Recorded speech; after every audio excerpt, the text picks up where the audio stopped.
미국 땅 한복판에서 한국인 수백 명이 군사작전처럼 체포됐습니다.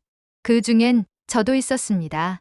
그날 아침 조지아주의 한 공장에서 일하던 우리는 어느 날 갑자기 미 이민국 요원들에게 포위당했습니다.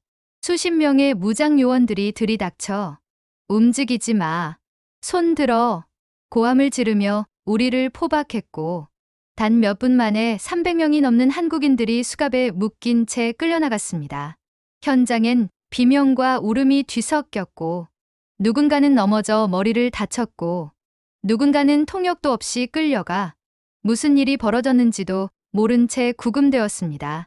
그리고 믿을 수 없는 일은 그 다음이었습니다. 이 모든 일이 미국에서, 그것도 동맹국인 한국인을 상대로 벌어진 일이었습니다. 아무도 설명해주지 않았고 변호사도 통역도 없는 구금소에서 우리는 그저 침묵 속에 갇혀 있었습니다. 하지만 더 놀라운 건 이 사건이 대한민국 전체를 움직이게 만들었다는 사실입니다. 청와대가 움직였고 외교부가 밤샘 회의에 돌입했고 결국 미국 백악관조차 결단을 내릴 수밖에 없었습니다. 그리고 그 중심에 제가 있었습니다. 이번 이야기 끝까지 함께해 주시고 구독과 좋아요로 응원 부탁드립니다. 여러분의 응원이 한국의 더욱 놀라운 이야기를 전하는 원동력이 됩니다. 그날 아침 눈을 뜨자마자 뭔가 이상하다는 느낌이 들었습니다. 하지만 저는 대수롭지 않게 생각하며 평소처럼 일어났습니다. 시계는 오전 5시 58분. 평소와 같이 일찍 일어나 세수를 하고 김치를 곁들인 간단한 밥 한 공기로 아침을 해결했습니다. 현대와 LG가 함께 건설 중인 배터리 공장이 있는 조지아주의 숙소에서 저는 다른 파견 근로자들과 함께 하루를 준비하고 있었습니다. 건설 현장으로 가는 버스에 오르기 전 동료들과 커피 한 잔씩 나눠 마시며 서로 농담을 주고받았습니다. 오늘 날씨 괜찮네요. 햇빛 좀 보겠어요. 아, 제발 오늘은 무리한 스케줄 없었으면 좋겠어요. 버스를 타고 도착한 현장은 평소와 다름없이 분주했습니다. 장비 점검을 하고 각자의 위치로 이동하던 중이었습니다. 그런데 오전 9시 무렵 현장의 분위기가 이상하게 변하기 시작했습니다. 공장 정문 쪽에서 사이렌 소리가 울렸고 수십 대의 검은 차량이 일제히 진입해 들어왔습니다. 처음엔 단순한 보안 점검인 줄 알았습니다. 하지만 곧이어 검은 제복을 입은 수많은 사람들이 공장 안으로 몰려들며 상황은 급변했습니다. 그들은 사람들을 향해 소리를 지르며 제지했고 무장을 한 상태로 빠르게 인원을 포위해 들어왔습니다. 제복 입은 남성이 다가와 두 손을 들라고 소리쳤고 곧이어 제 동료 중 한 명인 박 과장님의 손이 뒤로 꺾인 채 수갑이 채워졌습니다. 뭐야? 이거 진짜야? 왜 이러는 거예요? 우리 무슨 잘못했습니까? 현장에 있던 저희는 모두 당황해 멍하니 서 있었습니다. 누가 먼저랄 것도 없이 손을 들고 바닥에 무릎을 꿇는 사람이 늘어났습니다. 일부 동료는 상황을 이해하지 못한 채 겁에 질려 울먹였고 영어가 서툰 직원들은 허둥지둥하며 상황을 파악하려 했습니다. 저도 고개를 숙인 채 조용히 손을 들었습니다. 제 앞에 선 요원은 제 이름을 확인하고 아무런 설명도 없이 제 손목에 수갑을 채웠습니다. 그 느낌은 싸늘하고 모욕적이기까지 했습니다. 공장 외곽에는 경찰 차량과 대형 밴이 줄지어 서 있었고 요원들은 준비된 리스트를 들고 누군가를 계속 불러냈습니다. 누군가는 소리쳤습니다. 우리 다 정식 비자 있어요. 파견 근로자예요. 이건 오해예요. 잘못된 거예요. 하지만 돌아오는 대답은 없었습니다. 어떤 요원은 아예 말조차 하지 않았고 누가 말이라도 붙이면 고압적인 눈빛으로 위협만 했습니다. 그렇게 저희는 하나둘씩 줄줄이 묶인 채 공장 밖으로 끌려나갔습니다. 정문 앞에는 기자로 보이는 사람들이 카메라를 들고 촬영을 하고 있었고 그 중 한 명이 조용히 말했습니다. 한국인 근로자들이 단체로 체포됐대요. 300명 넘게. 그 말에 머리가 하얘졌습니다. 설마 우리가 뉴스에 나가는 건가? 이게 현실인지 믿기지 않았고 모든 상황이 꿈처럼 느껴졌습니다. 경찰밴에 오르기 전 동료 김 대리가 제게 눈을 맞추며 중얼거렸습니다. 정 과장님, 우리 무슨 일에 휘말린 거예요? 우리 잘못한 거 없는데. 괜찮을 거예요. 금방 풀어줄 거예요. 정식 비자로 왔잖아요. 하지만 그 말은 저 자신을 위로하려는 말에 가까웠습니다. 불안감은 점점 커졌고 차량에 오르기 전 마지막으로 본 공장 전경이 눈에 선하게 떠올랐습니다. 잠시 후 구치소로 향하는 차 안에서 제 핸드폰이 진동했지만 이미 압수당한 상태였습니다. 저는 아무 말 없이 창밖만 바라보았습니다. 그렇게 공장에서 끌려나가는 모습이 누군가의 휴대폰에 의해 촬영되어 곧바로 SNS에 퍼졌습니다. 그 영상은 한국으로 전송되었고 각종 온라인 커뮤니티에는 긴급 속보가 올라오기 시작했습니다. 미국 조지아주서 한국인 300명 집단 체포. 현대 LG 배터리 공장에서 무슨 일이? 동맹국 미국에서 벌어진 충격적 사건. 그 영상 속에는 저도 있었습니다. 고개를 숙이고 끌려가는 제 모습이 고스란히 찍혀 있었고 뉴스 화면 아래 자막에는 제 이름이 올라갔습니다. 그리고 그 순간 저는 깨달았습니다. 이 사건은 단순히 저 한 사람의 일이 아니었습니다. 우리 모두, 그리고 한국이라는 나라 전체가 이 사건에 휘말리게 될 거라는 걸요. 엄마, 아빠가 뉴스에 나왔어요. 딸아이의 떨리는 목소리가 거실을 가득 채웠습니다. 텔레비전 화면 속에는 낯선 미국 공장에서 수갑을 찬 채 고개를 숙이고 끌려가는 제 모습이 그대로 잡혀 있었습니다. 아내 지연은 리모컨을 쥔 채 멍하니 화면을 응시하고 있었습니다. 주방에서 김치찌개를 끓이던 어머니는 손에 들고 있던 국자마저 떨어뜨렸습니다. 순간 집안의 공기가 정지한 듯 고요해졌습니다. 그리고 이내 아내의 눈에서 눈물이 쏟아지기 시작했습니다. 정우 씨, 이게 뭐야? 당신 왜 수갑을 차고 있어? 지연은 핸드폰을 들고 바로 제 번호로 전화를 걸었습니다. 하지만 연결되지 않았습니다. 몇 번을 다시 걸어도 지금은 연결할 수 없습니다라는 안내음만 반복됐습니다. 엄마, 아빠한테 무슨 일이에요? 아빠 왜 잡혀간 거예요? 딸 유진이는 TV를 향해 손가락을 뻗으며 울먹였습니다. 10살도 안 된 아이가 보기에는 그저 뉴스에 나온 아빠가 경찰에 끌려가는 모습으로만 보였겠죠. 아니야, 아빠 잘못한 거 없잖아. 아빠 그냥 일하러 간 거잖아, 그쵸? 지연은 딸을 껴안고 말없이 울었습니다. 어머니는 소파에 주저앉아 손으로 입을 막고 떨리는 목소리로 말했습니다. 어떻게 이럴 수가 있어? 우리 정우가 뭘 잘못했길래 이게 무슨 날벼락이야. TV 자막엔 이렇게 써 있었습니다. 현대 LG 배터리 공장, 한국인 근로자 300여 명, 체포 미 이민국 전격 단속. 뉴스 앵커는 차분한 목소리로 설명했습니다. 오늘 새벽 현지 시간, 미국 조지아주 소재, 현대 LG 배터리 공장에서 미국 이민세관 단속국이 한국인 근로자 수백 명을 단속해 체포했습니다. 이들은 비자 조건 위반 등의 혐의를 받고 있습니다. 하지만 집에 남은 가족들에겐 이런 설명이 아무 소용 없었습니다. 말도 통하지 않는 나라에서 이유도 모른 채 체포당한 가족의 모습을 지켜본다는 건 그 자체로 감당할 수 없는 공포였습니다. 이 소식은 곧 인터넷 커뮤니티, 포털 뉴스, SNS를 통해 빠르게 퍼졌습니다.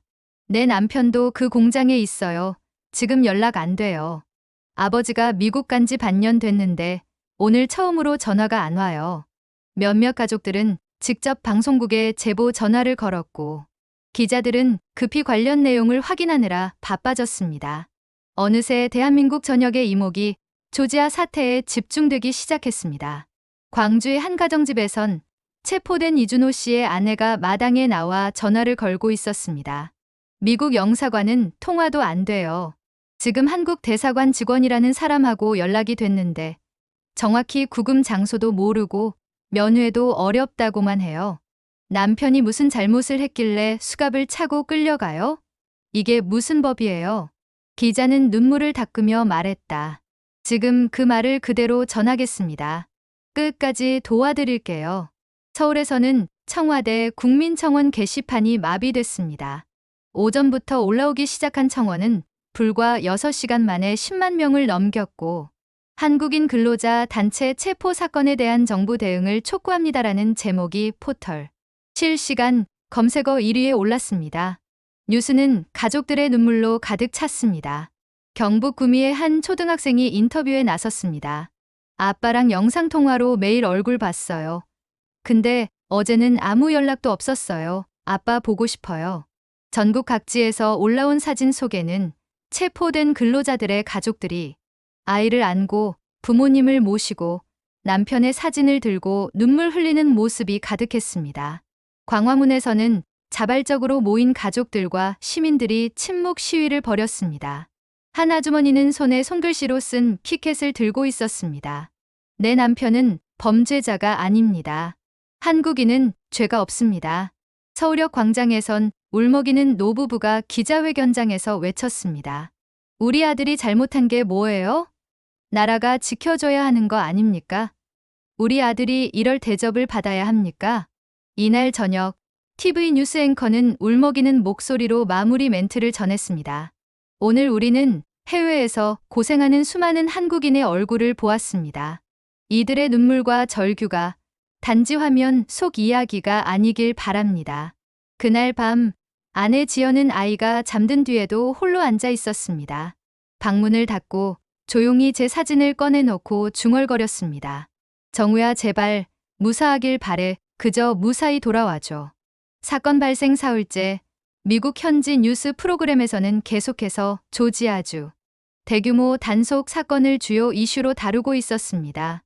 그러나 보도의 뉘앙스는 한국인들이 느끼는 충격과는 사뭇 달랐습니다. CNN은 단속 영상을 반복 재생하며 이렇게 자막을 달았습니다. 불법 취업 혐의로 외국인 수백 명 체포, 미국 법 집행 강화 움직임. 미국 언론의 시선은 일관됐습니다. 비자 조건 위반, 노동시장 침해, 법질서 유지라는 키워드를 중심으로 이 사건을 정당한 조치로 규정하고 있었고, 체포자들이 한국 국적자라는 사실은 일부 언론에서만 간단히 언급될 뿐, 동맹국 국민이라는 정치적 맥락은 철저히 배제되어 있었습니다. 그런 가운데 미국 백악관 대변인은 정례 브리핑에서 한국 기자의 질문에 이렇게 답했습니다. 미국은 법의 지배를 최우선으로 여기는 나라입니다. 불법 체류자나 비자 위반자에 대해서는 어떤 국적자이든 예외가 없습니다. 그 발언은 단 몇 분 만에 한국 언론에 번역되어 보도되었고, 다음 날 아침 신문 일면에는 큼지막한 글씨로 이렇게 적혀 있었습니다. 한국인이라고 해서 예외는 없다. 미국 백악관. 이 한 문장은 국민들에게 깊은 실망감과 분노를 안겼습니다. 가장 가까운 동맹국이라 믿었던 미국이 사과나 설명은커녕 오히려 차가운 논리와 법리로 상황을 정리하려 한다는 느낌을 줬기 때문이었습니다. 서울 시내 곳곳에선 미국을 믿었는데 돌아온 건 모욕뿐이었다는 시민 인터뷰가 줄을 이었고, 청와대 국민청원 게시판에는 분 단위로 글이 올라오기 시작했습니다. 이게 동맹입니까? 수갑 찬 우리 국민을 지켜보며 아무 말 못하는 게 정부입니까? 한국 외교부는 미국의 유감을 표명하고 외교 채널을 통해 강력 항의했지만 미국 측은 여전히 원칙적인 입장만 되풀이했습니다. 현재 수사는 진행 중이며 관련 인원은 정해진 절차에 따라 처리될 예정입니다. 그 정해진 절차라는 말은 곧 체포자들을 수개월간 구금하거나 추방할 수 있다는 뜻이었습니다. 더 충격적인 건 현지 구금소에 수용된 한국인들의 처우였습니다. 외부와의 통화는 일절 금지되었고 일부는 통역도 제공받지 못한 채 조사에 임해야 했습니다.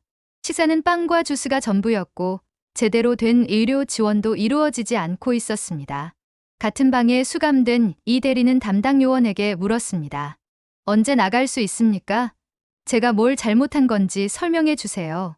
하지만 돌아온 건 무표정한 얼굴과 단답형 대답뿐이었습니다. 기다리세요. 조사 중입니다. 누구도 그들에게 언제까지라는 기한을 주지 않았습니다. 불안과 무기력, 공포가 수감자들 사이에서 번졌습니다. 한편 한국에서는 여론이 점점 격해지고 있었습니다. 국민들 사이에서는 미국은 끝까지 우리를 동등하게 보지 않는다는 인식이 확산되었고, SNS에는 샵 미국 불매, 샵 동맹제 검토 같은 해시태그가 속속 등장했습니다. 언론도 태도를 바꾸기 시작했습니다. 처음에는 중립적이던 방송사들이 하나둘 이건 명백한 외교적 무시라는 논조로 바뀌었고, 일부 진보 매체는 이렇게 제목을 뽑았습니다. 법 집행인가? 외교적 모욕인가? 야당은 강하게 성토했습니다. 미국은 법을 내세워 한국인을 범죄자로 몰고 있습니다. 이 상황에서도 사과 한마디 없는 그들의 태도는 우리 국민에 대한 무시입니다. 여당 내에서도 강경 목소리가 이어졌습니다. 자국민 보호는 정부의 최우선 책무입니다.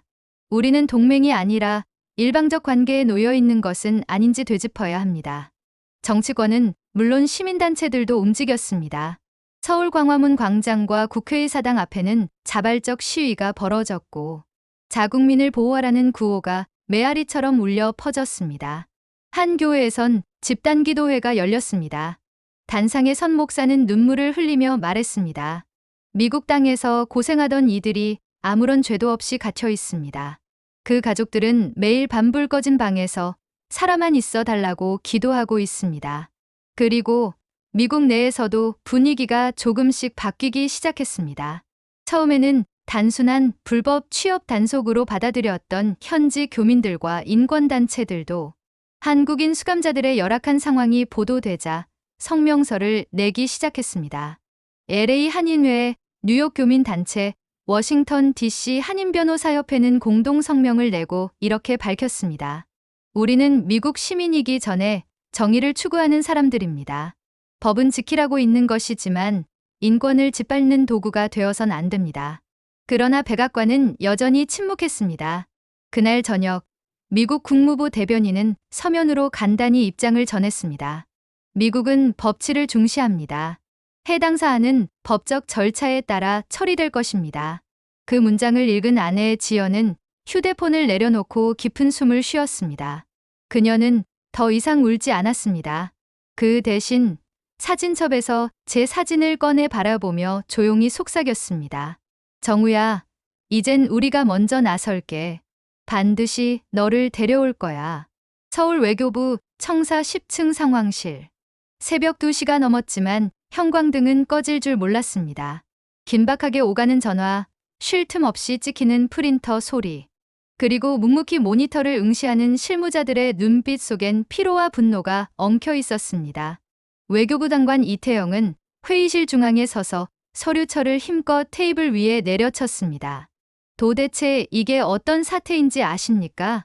동맹국 땅에서, 그것도 우리 기업이 들어간 공장에서 우리 국민 300명이 수갑을 찼습니다. 미국이란 나라가 법대로만 되뇌고 있는데 우리도 이제는 더 이상 참을 수 없습니다. 사방이 조용해졌고 참석자들은 숨을 죽였습니다. 장관은 천천히 말을 이었습니다. 이건 자존심의 문제입니다.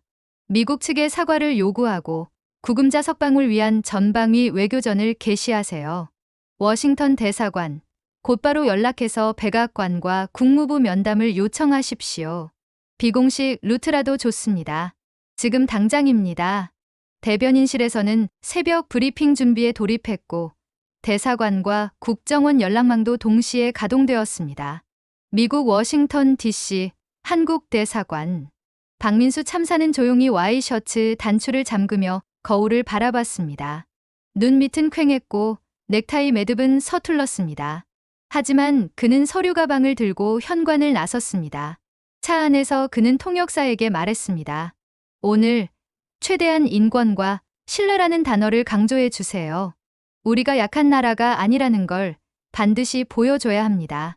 국무부 건물 안, 미국 측 실무관과의 만남은 차가운 분위기 속에서 시작됐습니다. 박민수는 단도직입적으로 말했습니다. 귀국 정부의 단속은 과도했습니다. 동맹국 국민을 군사작전처럼 체포하고 전 세계에 수갑 찬 모습을 내보낸 것. 그건 단순한 법 집행을 넘어선 외교적 결례입니다. 미국 측은 표정을 바꾸지 않은 채 답했습니다. 법률 위반이 확인된 이상 어떤 국적도 예외가 될 수 없습니다. 박민수는 테이블 위에 사진을 꺼내 놓았습니다. 눈물 흘리는 어린아이, 구금된 근로자의 가족이 작성한 편지, SNS에 퍼진 영상 일부를 인쇄한 문서. 그리고 말했습니다. 이건 통계나 법 조항의 문제가 아닙니다. 당신들이 어떻게 했는지가 우리가 당신들을 어떻게 보게 될지를 결정합니다. 그 말에 미국 측은 짧은 침묵을 가졌지만 여전히 명확한 답은 주지 않았습니다.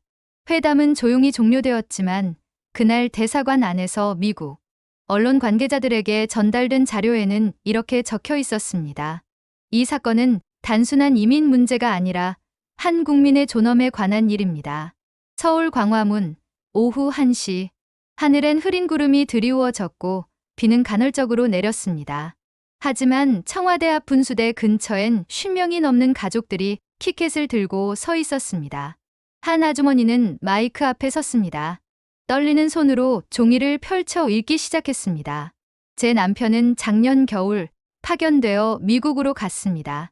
비행기를 타며 1년만 고생하고 돌아올게라고 했던 그 말이 아직도 귀에 생생합니다. 그런 남편이 지금 구금돼 있습니다. 어떤 이유인지 어디에 있는지도 모르고 전화도 할 수 없습니다. 그녀는 잠시 숨을 고르며 마무리했습니다. 우리는 단지 사람답게 살고 싶었을 뿐입니다. 그리고 나라가 우리를 지켜주길 바랐을 뿐입니다. 현장에 있던 시민들은 눈시울을 붉혔고 기자들의 셔터 소리가 이어졌습니다. 뉴스 스튜디오. 저녁 뉴스는 정부의 외교 대응과 함께 시민사회의 움직임도 비중 있게 다뤘습니다. 국민청원 60만 돌파, 자국민 보호하라 외침 커져. 외교부, 전방위 협상 돌입 워싱턴 현지 압박 강화. 이어진 시민 인터뷰에서 한 60대 남성은 말했습니다. 내가 청춘을 미국 자동차 조립 공장에서 바쳤는데 이제 와서 우리 젊은이들이 그 나라에서 수갑을 차고 나오는 걸 보니 이 나라가 뭘 위해 여기까지 왔나 싶습니다. 그날 밤 대통령은 NSC 국가안전보장회의를 직접 주재하며 이렇게 말했습니다. 대한민국은 어떤 경우에도 자국민을 포기하지 않습니다. 필요하다면 외교적 압박, 국제 여론전도 불사할 것입니다. 그날 저녁 많은 가족들이 뉴스 화면을 지켜보며 처음으로 울음을 멈췄습니다.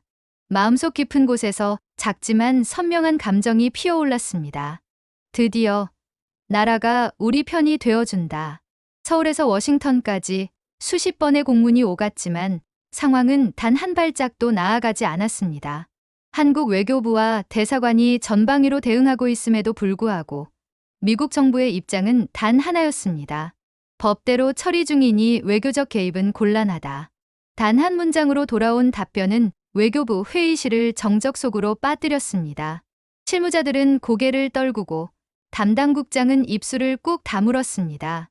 조지아주 연방구금소.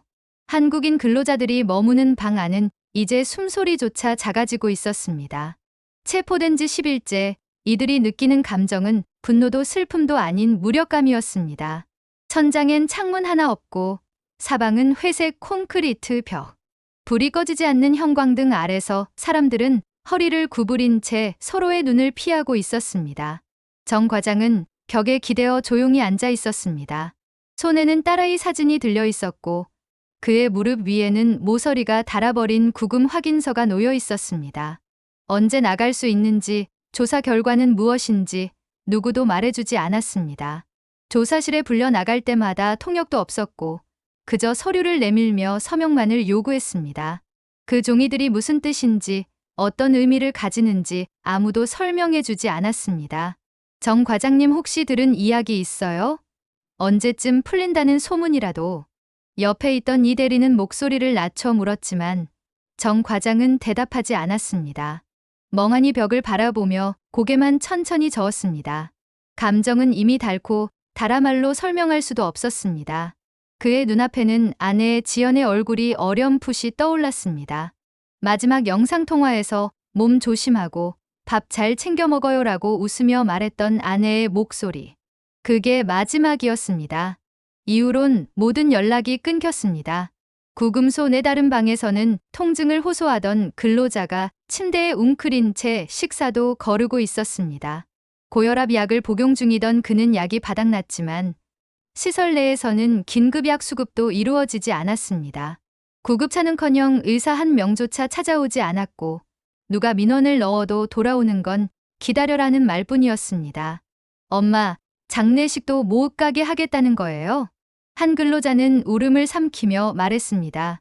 며칠 전 한국에 있던 그의 어머니가 신장마비로 세상을 떠났지만 그 소식조차도 교민 사회의 도움을 통해 간신히 알게 된 것이었습니다.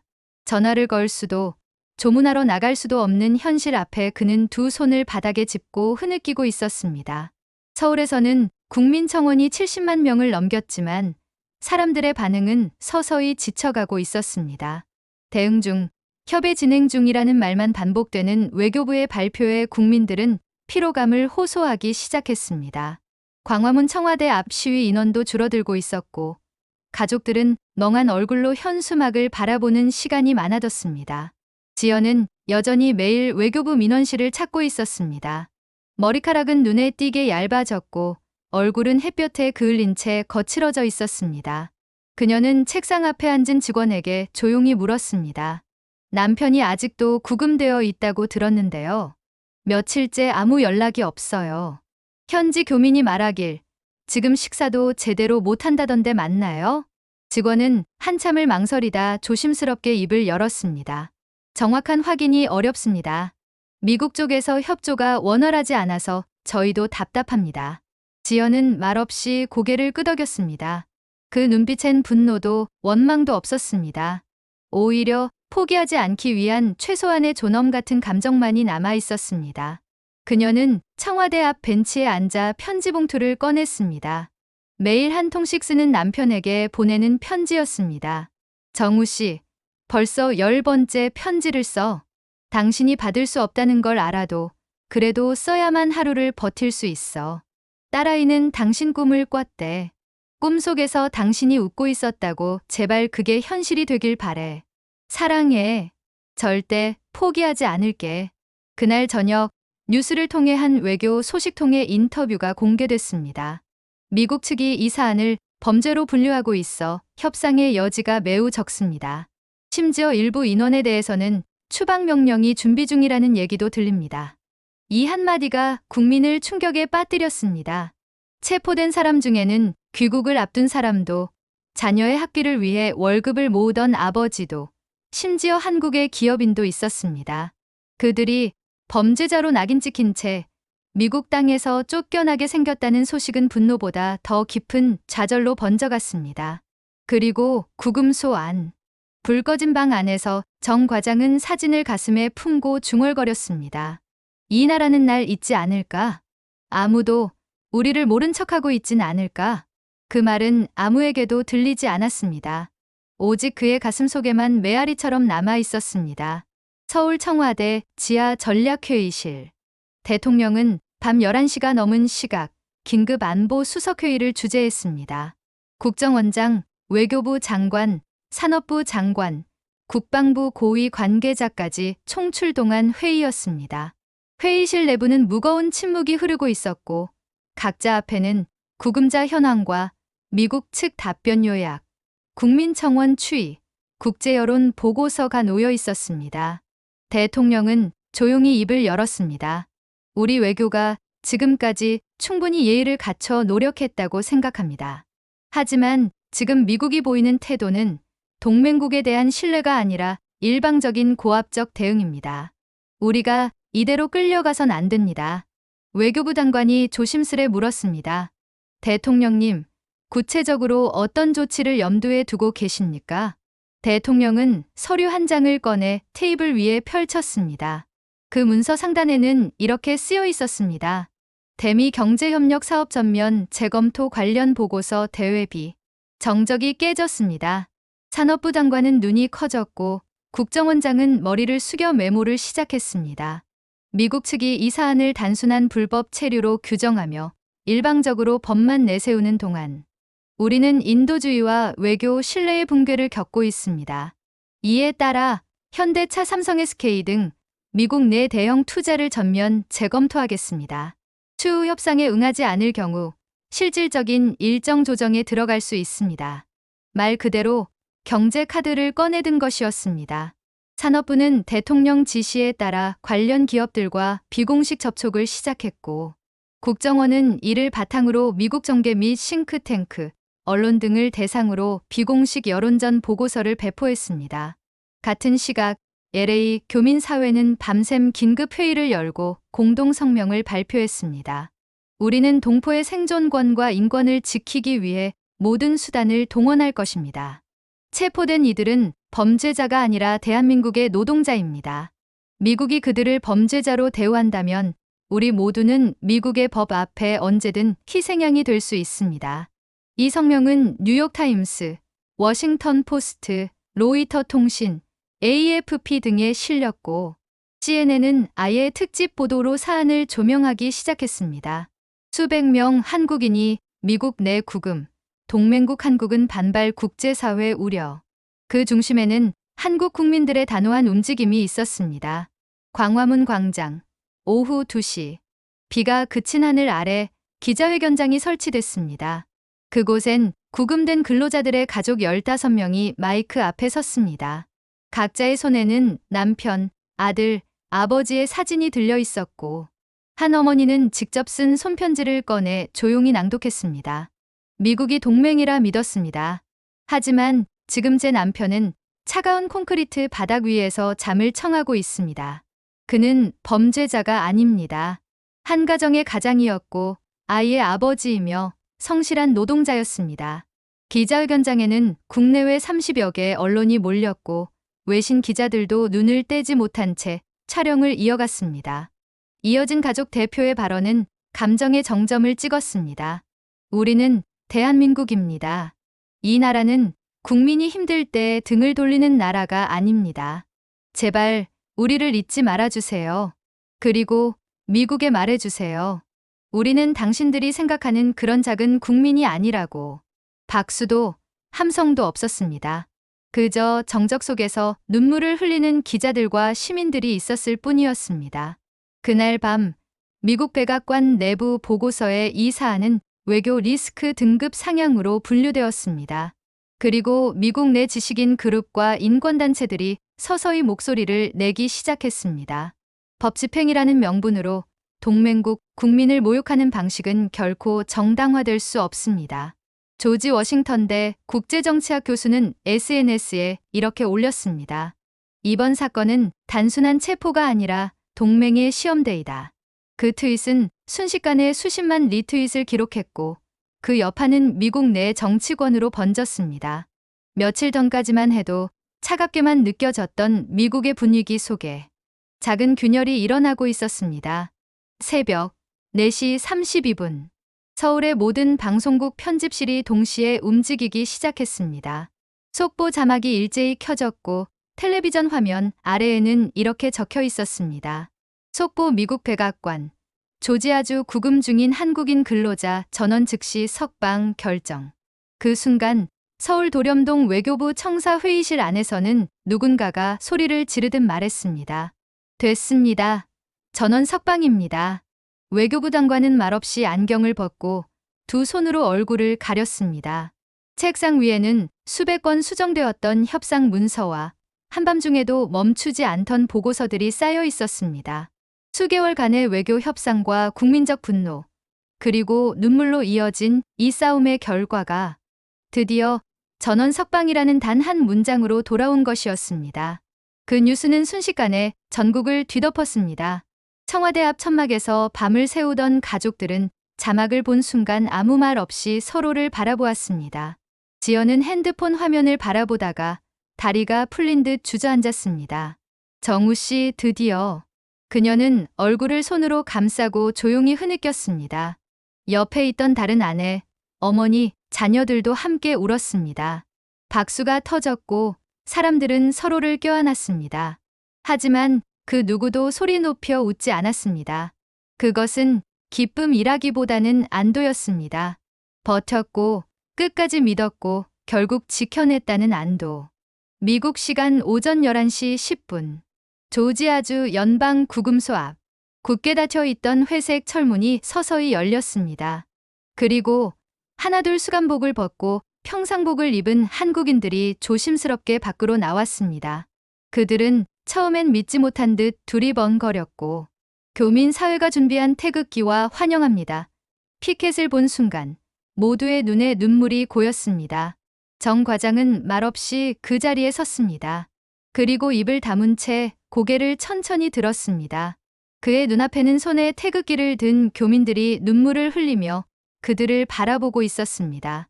누군가는 감사합니다를 외쳤고 누군가는 주저앉아 손을 모았습니다. 그제야 정 과장은 조용히 한마디를 꺼냈습니다. 우릴 잊지 않았군요. 뒤따라 나온 이 대리는 교민 자원봉사자의 품에 안겨 오열했고 다른 근로자들도 하나둘 감정을 주체하지 못하고 눈물을 흘렸습니다. 교민 여성 한 명이 물을 건네며 말했습니다. 당신들이 얼마나 힘들었을지 상상도 못했어요. 하지만 우리 모두 매일 당신들을 위해 기도했어요. 그리고 결국 이 나라가 여러분을 지켜냈어요. 한국방송사 특파원은 이 장면을 생중계로 전했습니다. 카메라 앵글은 울음을 삼키는 교민들, 태극기, 석방자들의 얼굴을 차례로 비췄고 화면 속 자막에는 이렇게 적혀 있었습니다. 대한민국은 국민을 끝까지 지켜냈습니다. 석방된 사람들은 교민 차량에 나눠 타고 공항으로 향했고 대사관 차량에는 의료진과 통역이 대기 중이었습니다. 정 과장은 공항까지의 길에 조용히 창밖을 바라보았습니다. 햇빛이 창문 너머로 비쳐 들어왔고 그는 뒷좌석에서 손으로 딸의 사진을 꺼내 바라봤습니다. 그 사진은 구금 기간 내내 그의 가슴에 있던 유일한 위로였습니다. 그는 천천히 눈을 감고 입술을 움직였습니다. 이제 갈게. 조금만 더 기다려줘. 서울 인천국제공항. 대한항공 K-연구사편이 활주로에 착륙하자 탑승구 앞엔 수십 명의 가족들이 이미 모여 있었습니다. 경비원조차 통제하기 어려울 만큼 그들은 단지 껴안기 위해 그 자리를 지켰습니다. 문이 열리고 한 명씩 사람들이 걸어 나왔습니다. 그리고 마침내 정 과장이 모습을 드러냈습니다. 지연은 한 걸음에 달려와 그의 가슴에 안겼습니다. 정우 씨 진짜야? 진짜 돌아온 거야? 정 과장은 아무 말도 하지 못했습니다. 그는 그녀를 안은 채 뺨에 닿는 따뜻한 체온을 느꼈습니다. 공항 한복판에서 한 아이가 아빠 하고 소리쳤습니다. 그 소리에 수많은 사람들이 고개를 돌렸고 눈물의 박수가 이어졌습니다. 그날 저녁, 대한민국 전역은 감동의 물결에 잠겼습니다. 각 방송사들은 특집 보도를 편성했고 SNS에는 수만 개의 댓글이 달렸습니다. 국민을 지킨 나라, 자랑스럽습니다. 이게 바로 대한민국입니다. 가슴이 벅차서 말이 나오지 않습니다. 그리고 마지막 뉴스 화면에선 대사관 직원이 석방된 이들에게 나눠준 작은 태극기들이 비춰졌습니다. 국민을 끝까지 지키는 나라, 그것이 바로 대한민국입니다. 귀국한 지 일주일이 지났지만 정 과장은 아직도 매일 아침 거울 앞에서 넥타이를 멜 때마다 손이 떨렸습니다. 한 달 가까이 수감됐던 감각은 몸에서 쉽게 빠져나가지 않았습니다. 이젠 가족이 곁에 있고 눈앞엔 햇빛 가득한 창문이 있고 정수기에서 따뜻한 물이 나오는 환경이지만 정 과장의 뇌리는 여전히 조지아주 연방구금소의 냉기에서 완전히 벗어나지 못하고 있었습니다. 아내 지연은 그런 남편을 조용히 지켜보며 서두르지 않고 기다렸습니다. 그녀는 아침마다 따뜻한 국을 끓이고 아이의 등교를 챙기며 말없이 정 과장 옆을 지켰습니다. 그녀에게도 이 사건은 깊은 상처였습니다. 누구보다 강하게 보이려고 했지만 매일 아침 남편이 없는 식탁 앞에서 울음을 삼키던 날들이 아직도 선명했습니다. 하지만 이제는 조금씩 삶이 돌아오고 있었습니다. 아이의 웃음소리가 다시 집안을 울리고 정 과장은 회사 복귀를 앞두고 이메일을 정리하며 정상으로의 복귀를 준비하고 있었습니다. 그는 누구보다 평범한 일상을 원했습니다. 뉴스에 나오는 사람도 피켓을 드는 사람도 아닌 그저 회사에 가서 일하고 가족과 밥을 먹고 주말엔 공원에 나가는 그런 사람이 되고 싶었습니다. 그 와중에 외교부에서 연락이 왔습니다. 석방자 가족 간담회와 자문단 참여 요청이었습니다. 정부는 이번 사건을 계기로 파견 근로자 인권보호 전담 기구를 설립할 예정이었습니다. 그 첫 자리에 정 과장을 포함한 구금 피해자 대표 5명이 함께하게 된 것입니다. 간담회 자리에서 대통령은 참석자 전원에게 고개를 숙였습니다. 당신들이 있었기에 이 나라 외교가 다시 시작됐습니다. 정부는 이 사건을 끝이 아니라 시작으로 삼겠습니다. 정 과장은 짧게 고개를 끄덕였지만 마음속으론 말할 수 없이 복잡했습니다. 이제 와서 사과를 받아도 바뀔 수 없는 고통이 있었고 다시는 그 시간을 겪고 싶지 않은 두려움도 여전히 남아 있었습니다. 하지만 동시에 그 고통을 누군가는 기억하고 기록해야 한다는 책임감도 느꼈습니다. 며칠 뒤 정 과장은 유진이와 함께 동네 놀이터 벤치에 앉아 있었습니다. 가을 햇살이 따사롭게 내려앉은 그 오후, 유진이는 그네에 앉아 아빠를 바라보며 물었습니다. 아빠, 우리 그때 왜 미국 갔어요? 왜 아빠가 그렇게 오래 못 돌아왔어요? 정 과장은 잠시 말을 멈추었다가 조용히 답했습니다. 아빠가 일하러 간 거였는데 미국 사람들이 아빠를 오해해서 잡아갔어. 근데 말이야, 많은 사람들이 우리를 위해 싸워줬단다. 엄마도 할머니도 아주 많은 사람들이 말이야. 그래서 결국 아빠가 돌아올 수 있었던 거야. 유진이는 고개를 끄덕이며 대답했습니다. 그럼 아빠가 돌아온 건 우리나라가 도와준 거네? 정 과장은 처음으로 미소를 지으며 고개를 끄덕였습니다. 그래, 우리나라가 아빠를 도와줬어. 아빠는 그걸 절대 잊지 않을 거야. 그날 저녁, 정 과장은 책상 앞에 앉아 일기를 썼습니다. 오랜만에 펜을 들어 종이에 적었습니다. 나는 이 사건으로 두 가지를 배웠습니다. 하나는 어떤 고통도 혼자서는 이겨낼 수 없다는 것. 또 하나는 대한민국은 결코 국민을 버리지 않는다는 것. 우리가 흔히 지나치는 뉴스 속 그 한 줄이 어떤 가족에겐 전부일 수 있다는 것을 나는 이제야 알게 됐습니다. 이 사건은 결국 수많은 사람들을 움직이게 했습니다. 수백만 명이 국민청원에 서명했고, 가족들은 거리에서 절규했고, 언론은 외면하지 않았고, 정부는 마침내 응답했습니다. 그리고 그것은 단지 석방이라는 결과로만 끝나지 않았습니다. 그것은 하나의 메시지로 남았습니다. 대한민국이라는 국가는 국민이 위기에 빠졌을 때 지키기 위해 끝까지 싸울 줄 아는 나라라는 것. 이 이야기를 들은 모든 이들의 마음 속에 이 문장이 선명하게 남았습니다. 국민을 끝까지 지켜내는 나라, 그것이 바로 대한민국입니다. 이야기를 들으면서 가슴이 뛰셨다면 구독과 좋아요로 함께해 주세요. 여러분의 응원이 대한민국의 또 다른 이야기를 이어가는 원동력이 됩니다. 시청해 주셔서 감사합니다.